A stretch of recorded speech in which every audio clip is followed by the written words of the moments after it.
hi friends देखंतु आज आमर खाଇବା ହେଇଛି माँ बनेଇଛି ଆଜି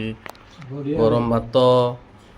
स्पेशल शाग भजा को शाग कहले सजना शाग भजा आउ एठी अछि कोन कहले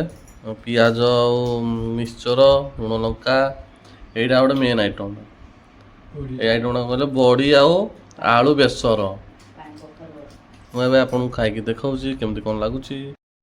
तो फ्रेंड्स एवं मुझे आपण मानक खाई देखाऊँ माँ बनई सजना शाग गरम भात आउ एटा गोटे स्पेशल आइटम आपण मान तो केबे खाई नथिबे देखो केते बढ़िया देखा बढ़िया टेस्ट हो बास्ना तो बहुत बढ़िया अच्छी मुझे खाई आपण मान देखाऊँ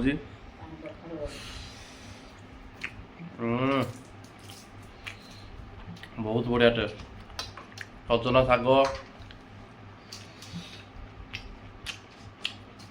भाई मो फेवराइट सजना शाग खातु देह भल आउ बड़ी आलू तरकारी बेसर दे को मैंने केवे खाई कमेंट निहाती जनइबे आज खाया बहुत टेस्टी अच्छी